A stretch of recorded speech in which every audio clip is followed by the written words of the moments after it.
Now, welcome to another edition of News from Naboo with Thor's Lightning Takes. And let's get right to the news. All right. Well, exciting stuff on the Jedi Fallen Survivor front. Or just Jedi Survivor. Well, we do have it announced officially that fast travel has been unlocked, as well as riding creatures. The game director, Stig Amundsen, who's worked on the first game, said that there's going to be both fast travel and rideable creatures to help players quickly get from point A to B and back to A. Fast travel is point to point, and the rideable creatures offer a way to quickly negotiate between points and explore what is in between. Very Thank cool. goodness. You just, as we talked about, you just finished your first ever personal playthrough. You kind of watched me play it the first time around, so you had all the basics, but then you just finished and kind of got to experience it yourself. And certainly you realized, I was watching you play at one point, and you got to like the end of the level, essentially, and then you kind of were like, well, now what do I do? And like, we got to go back. Yeah, that And you're was like, annoying. through the whole level.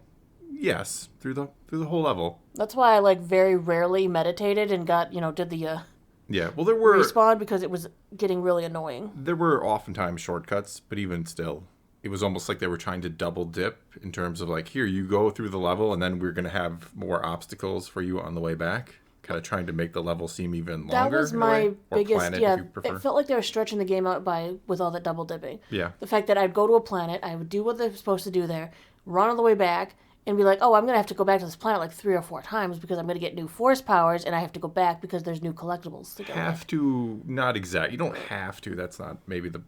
Because you But don't need but the if collectibles. you don't, the game is like 2 hours long. No, it's longer than that. You're exaggerating. But little. no, there is a lot of double dipping in that first game, if you will.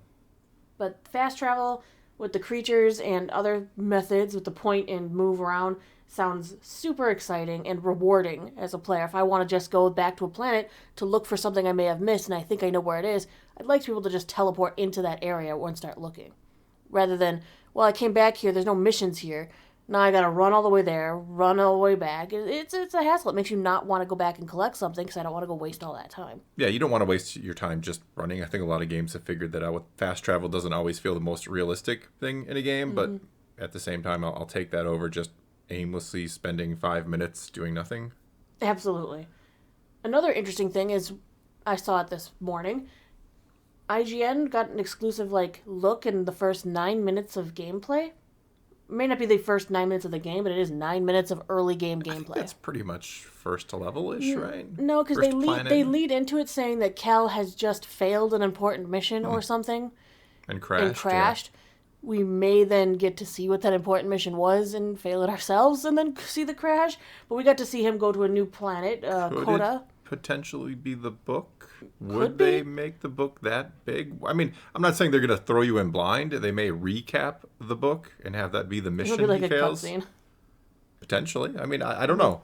So we don't exactly know what that could mean. It could be the opening cutscene. It could be an opening level, like a tutorial type level, because it didn't look very tutorial where they were playing.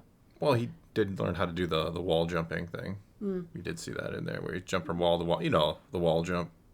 Every like the wall game has jump. the wall jump thing. Well, this one, it looks like you're getting new skills right away, because, instead of just doing his wall run, he can flip back and forth between wall to kind of rappel upwards. And it does look like he has all his skills still intact from Which the is previous game, which, good. thank goodness, because I hate when games, make you relearn things that, I mean, it is what it is. It's a game, but at the same time, it kind of breaks your immersion when I'm relearning everything all over again in a game. So it definitely looks like it continued onward. But the new planet Coda looked interesting. It kind of looked like Wild West to me a little bit. A little bit, Dusty, orangey type planet. yeah. A lot of battle droids and stuff. Yes, used by some hunters group. Yeah. Well, it looks like they have people possibly hunting the environment for stuff or whatever, because they did mention one of the NPCs was like, I won't prospect here anymore. And so so they're hunting something, but we saw some droids that were familiar from the first game.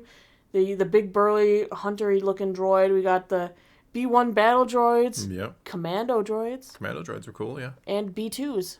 Yeah, a little sprinkle of everything in there from the sprinkle old of everything. Separatist army, yeah. It looks like combat's going to be similar to what we knew, but you could definitely see he had some new tricks up his Yeah. sleeve right away, which was exciting. I like new tricks. Yeah, this feels like kind of taking the first game and expanding It doesn't feel like this is anywhere near kind of a rework idea, which is fine. Not a complaint. I No, think that's a good idea. That's a good thing that they're just expanding forward rather than Yeah. spending who knows how long recapping Yeah. and reteaching. I like that we're going forward. Yeah, I'm absolutely fine with that. It kind of surprised me at first. The first time I heard Cal talk, and his voice is obviously deeper because the actor has gotten a little bit older and all that. And I was like, whoa. It does sound a little Cal. off. Yeah. We hit puberty, I guess. Oh, come on, he'd already hit that in the first I know, game, as I had the know. actor. So But it was just, it caught me by, for a second. They do still have those same collectible boxes. We saw those scattered around the landscape, and it looked like BD was able to use his little scomp link to open one right away, so he's not losing any of his skills either. can I carry over my collectibles from the first game? Can I? How many color ponchos my do you need to mantis, wear? My crashed mantis. I need a lot of. I need a pink poncho. I need all these I had colors. a pink poncho. I know. You didn't even wear it. No, I didn't. I had a pink lightsaber, though, You did. with the aquamarine blade. Yeah. It's very pretty. Cal was all about fashion. But the two collectibles that you do see collected during this little run through, one of them is a BD1 upgrade. It looks like you can change up his colors, but it wasn't like a paint job. You could change them in So the it looks first like game too. yeah, but it doesn't look like this was a paint job. This looks like a deeper Oh, customization options for BD1. The other one was he picked up a bomber jacket. cool. Not just a poncho or no poncho this game. I think that would be another mini complaint about the first game. Customization in terms of how he looked. It was like poncho, no poncho, and then what color poncho. The lightsaber had a lot more customization options, which a was ridiculous awesome. amount, yeah. Very cool. Like all the different colors you could turn it into, all of the sleeves, the emitters, the switches. It was awesome. Well, yeah, no, I'm not complaining. I'm just saying in terms of like his true visual, the character's appearance, not just his lightsaber. It was pretty limiting. But I mean, you can't have everything. Next up, can I have Cal's hairstyles? You would want Cal's hairstyles. You'd go shaved head or something weird. No, I would not. And like goatee. Just kidding. That was. Maybe the goatee. No, I'm kidding. I don't want the goatee. I think he has a goatee in the game. Does he? I don't know. He's got some sort of I facial. think he had a little facial hair going on. A Now. little going on there now. He's got to trim it off with his lightsaber, I think. It's dangerous. And you also see some of his new tools in the 9-minute footage where he is using some sort of a grappling hook to jump and latch onto a wall that's a little out of normal jumping reach. Double jumping reach, yeah. Double jump. But I do think that the footage looked really promising. It captured a lot of the first game's mechanics. The HUD screen, I think it looked improved because instead of just kind of blindly guessing sometimes about which buttons separated my lightsaber into two rather than one, they showed them very clearly on the screen. Oh look, that looks like two, that looks like one. There were some things I think in the HUD they definitely cleaned up, made it look a little streamlined, a little nicer. Minimap looked like you could actually place a beacon as to where you Good wanted idea, to go, so that you could open your map at any time and go, oh, okay, that's where I wanted to be. Not just this is where the game tells me to go, this is where I wanted to go. Yeah, it looks like a continuation of the first game in more ways than one.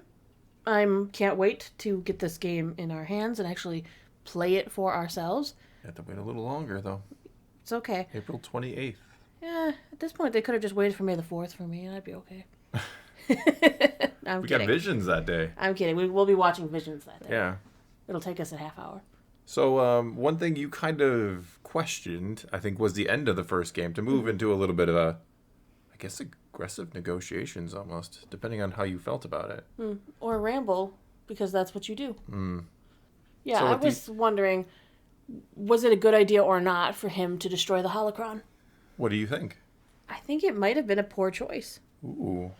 Mainly because of the fact that those kids, the people on that list, they're still going to be able to be targeted by the Empire.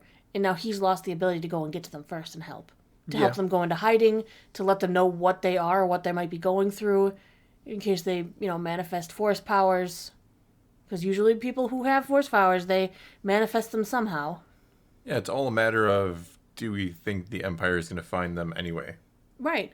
With the Inquisitors and the Stormtroopers and their grip on the galaxy, I mean, we know Palpatine was hunting down younglings and getting to them before the Jedi even could. What's to say that he can't still... Well, Cal doesn't necessarily know that. Cal doesn't know what's going on with Palpatine and what he's up to, obviously. I mean, we have to... I don't disagree with you. It's a tough choice, because do you believe that you can find these children and rebuild the Order? Do you think you have enough kind of pieces in place? I don't know. And if you don't, well, then when are you ever going to rebuild the order? That's the thing. Like, if you And it's you not have only that he has trained... to rebuild the order, but even just giving those families the heads up about their children, Sure. they might be able to go into hiding. Sure. At least they can try to hide. Well, yeah, but I mean, I think the issue is, when are you going to rebuild the... I mean, he has no idea about Luke, right? He has no idea that the Return of the Jedi, he basically, he has no way of knowing the original trilogy is going to happen, No, right? he has no idea how many Jedi are out in the galaxy at the moment, even. So, as someone who believes in the ways of the galaxy, who gets knighted in the game and clearly wants to, help the galaxy, wouldn't you really want to keep that list, potentially? I mean, I understand that keeping the list does pose a threat that if they should get captured or something happens to them again, now the holocron can fall into somebody else's hands. But on the flip side, get rid of the holocron, store the data somewhere else, hide the data, don't let every member of the crew see the data. Precautions. Sure. Maybe the only one who sees that data is Cal. Maybe Cal is the only one who goes out to find these families, to warn them or help them if they need it. Yeah. Because any one of these families could automatically already be targeted by the Empire. Who knows? Some of them might already have been taken. Yeah. And he's in a unique position where he can give them a warning at the very least that these families need to be careful.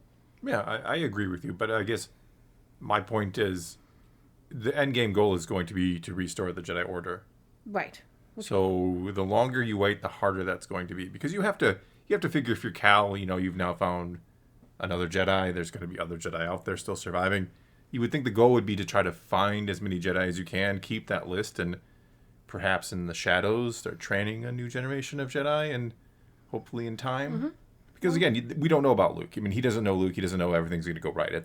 From his point of view, it's only going to get worse. So destroying the list kind of, yes, it maybe helps protect the kids on the list, but at the same time, it takes away some of your future options. I don't know. It's a tough choice. Leaving it up to the Force was a dangerous thing because we know that most Jedi didn't make it. Yeah. I mean, I guess you could say I'm trusting in the Force. I get that. Mm-hmm. At the same time, the Force maybe gave you the holocron. You could look at it that way too. Right. I mean, you fought Vader to escape with this holocron. You don't think the Force helped? Yeah. I mean, I'm just saying, like, that could have been your sign from the Force. Like, here's the holocron. Thanks, Force. And then you cut it in half. And it's like, no. Yeah, they could have set up a secret Heidi Academy on Dathomir. Heidi Academy? Because nobody seemed to really know that there was even a Night Sister left on the planet. There's only one left. Exactly. So they could have set up a secret training academy on Dathomir. There's a lot of... I mean, the galaxy's so massive, there are places I think you can kind of hide out. Though, does somebody find your little academy and report it to the Empire? That's the tricky part. Yeah, it's very risky no matter which side of the coin you fall on for this one. Destroying the holocron, saving the holocron. It's dangerous either way. Yeah, both ways have... But one way you can warn families. Yeah, and one way you have the potential to rebuild your order. Mm-hmm. But one way you stop the Empire for sure from ever getting the list. Yes, they don't get the list, but they may still get the kids. Yeah. They might get the kids whether you had the list or not, but one way you're preparing them for that, and the other way you're not. Well, let's... what would you do? You destroy the list or not?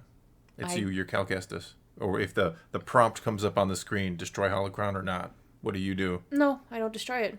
Yeah, neither do I. I find a way to protect it. Yep. I just memorize it in my head. It'd be tricky, but...